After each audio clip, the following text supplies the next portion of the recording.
You mentioned about Inside Story. I guess that was your like great breakthrough in terms of joining the media. So what is the story behind it? How did you end up Inside Story in KTN?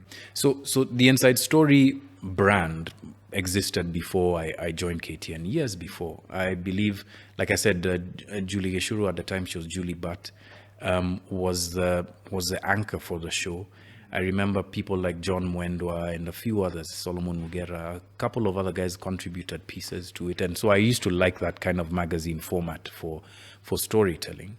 But when I came back, I thought that, maybe that's how I was going to bring it back. But then, I meet up with, I tell this story so often, I think guys think that I'm lying. Like a young guy who tries to sell me shoes and I'm broke. In the newsroom, and I had, remember those green plastic paper bags with calendars on them, and it's just like his side hustle, because he's also a journalist like I am. He joined slightly just a few months after me. He's assigned to the sports desk. He performs really well there. Then he starts doing investigative work, and we strike up a friendship, and before long we start doing stories together.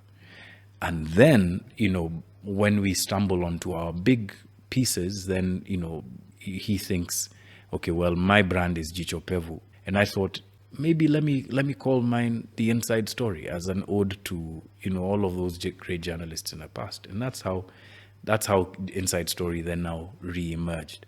And we sustained The Inside Story for, I want to say, probably about 7 to 10 years, and then left. And everything has its time, I guess. Yeah. I mean, during that time as well, you actually left KTN, you went to NTV, and then you came back to KTN as well. I'm trying to understand, like, what was going on there? Like, is it that KTN had better management or, like, better guardrails for you to tell your story? What happened during that time? So with KTN was the freedom, right? We were pretty young. As journalists, and the kinds of stories that we're doing were very confronting. But we had an ecosystem around us that appreciated the kind of work that we did. So on the Swahili desk, there were some really important editors and producers. On the English desk, as I'd mentioned, Kai was really important in just saying that this journalism matters, it's important, and it should have a place.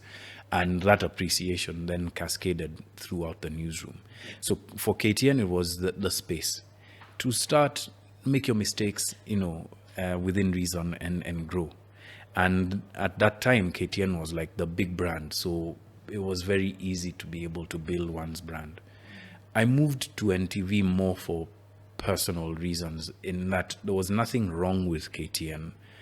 By the time I was leaving, the partnerships was going great. I left because I needed to discover who I was as a journalist.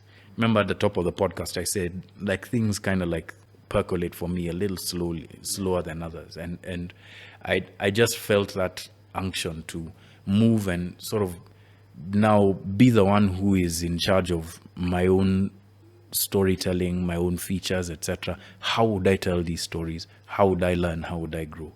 And that was a really important time, because then at NTV, who I then get to work with are some of the most experienced journalists in Kenya and East Africa, bar none.